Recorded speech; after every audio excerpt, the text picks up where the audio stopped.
Failure.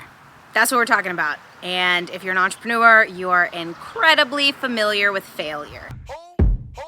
Okay. Drop that. Yeah. Feel the funk, y'all. Yeah. Feel the funk, y'all. Yeah. And lay back in the cut. What's up? What's up? From Alpha to Omega, VHS to Beta, PlayStation to Sega, my skill is still greater. The sickest thing since VD, wicked like VG. The best way that I've heard failure put actually came from my kid's elementary school principal. His definition for failure was actually an acronym, and it stood for first attempt in learning. It made so much sense to me. When you fail, all you're doing is learning from it. You learn what doesn't work, what wasn't a good idea, what won't push you forward. And it just eliminates that one more possibility of a way to do something. Kyle and I's favorite motto, if you will, is fail forward. And all we mean by that is fail. Totally fuck up. And then learn from it and move forward. Fail in the right direction. Continue taking steps forward. And then failure is nothing but a learning experience.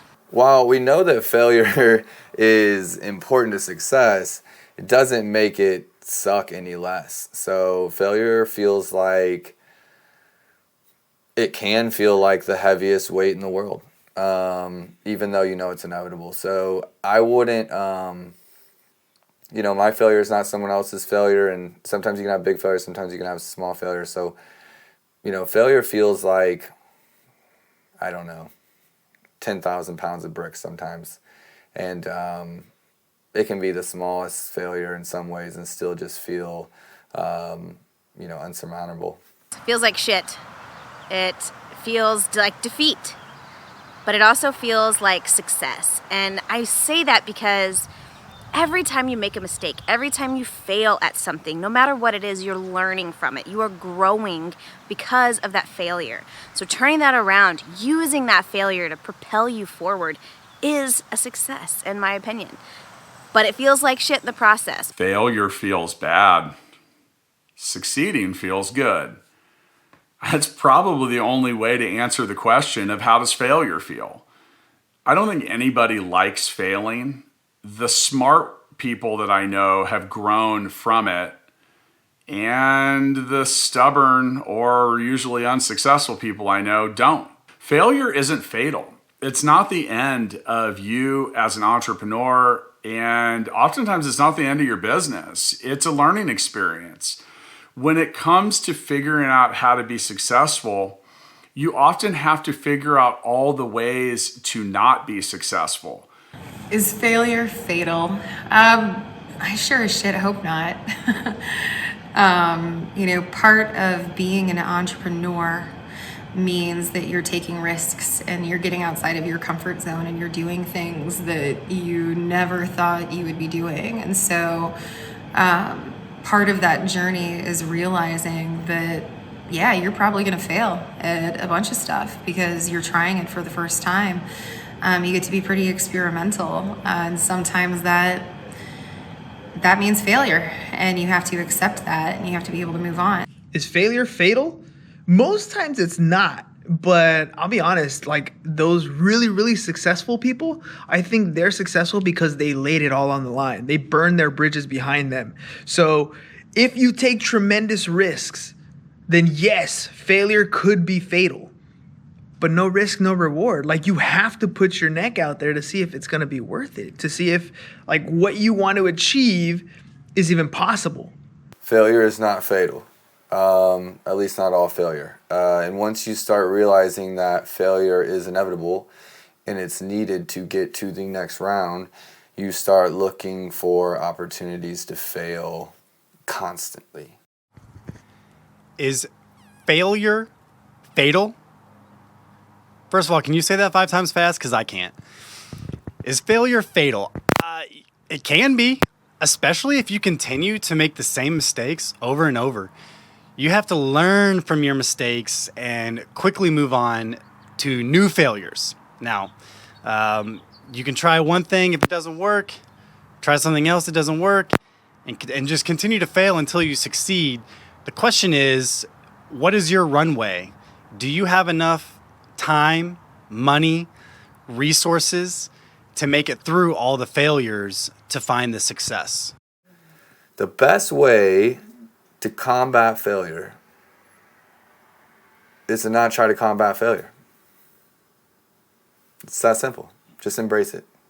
And it's okay to fail. I think that's probably the biggest tip for anybody. It's not really the avoidance of failure. It's accepting that it's just part of the game. It's just how things work. You're going to mess up. You're going to fail.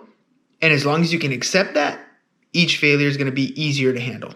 It's not even about the failure. It's how much we care about what other people think. And the better you get at not giving a what people think, the happier you can be, and the quicker you can bounce back from failure, and the quicker you can move on to what you need to do to pick your pieces up off the floor. Failing teaches you everything that you don't know, and it's important to learn from your failures. My best advice for an entrepreneur who is going through failure is accept it. Take it, learn from it, grow from it, move forward. Don't live your life or run your business looking in the rearview mirror. Failures that have occurred, they're in the past. You got to move on. If you spend all of your time looking in the rearview mirror, you're going to miss the opportunities of the things that are approaching in the future. You're going to have collisions because you weren't paying attention to what you're headed towards. And occasionally you're going to miss the off-road or the exit sign for the places in the streets that you need to turn down. Overall, it's already occurred. You already failed. It's in the past. Be forward thinking. Look to the things that are going to happen, not always the things that already did. So there's this saying out there, hire slow, fire fast. And I kind of feel the same way about failure. When you're getting ready to hop into some enterprise or new initiative or new thing, take a little bit of time, not too much time. But take a little bit of time to figure out your best point of entry, figure out, strategies and kind of work through what the worst and best case scenarios look like and spend some time on that. But when you've reached a failure point, cut bait and run. Because the more time you spend knocking your head against the wall, trying to fix what is unfixable, the more time you've wasted, the more time you're going to get burnt out, the more time you're going to get depressed. If it's not working and if you truly feel like you need to go totally back to the drawing board and try again, it's best to just stop. Failing taught me that it's not the end of the world, especially if it's not fatal. Failure taught me that I'm not perfect and I'm never going to be perfect, so quit trying to strive for that. Which has saved me time. And everybody's failing. My mentor's failing.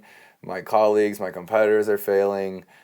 Anyone that's really trying to get out there and take swings, so to speak, is failing. So, I feel like failing taught me that it's inevitable and it's okay to fail. You ain't even passed the class. Matter of fact, you ain't even studied for it. Rapping just your hobby, man. You trying to get some money for it? Yeah, I'm just setting the standard. They can't do what I do, man, and you can't stand it. Bring the hi-hat. That's what I call my bougie flow, man. It means I'm too funky, fresh, and fly to be hanging out with you lanes. I can do this with my eyes closed and my hands tied behind my back, you dig? I used to do this for a living. I just do it because I love living. You don't hear me, though.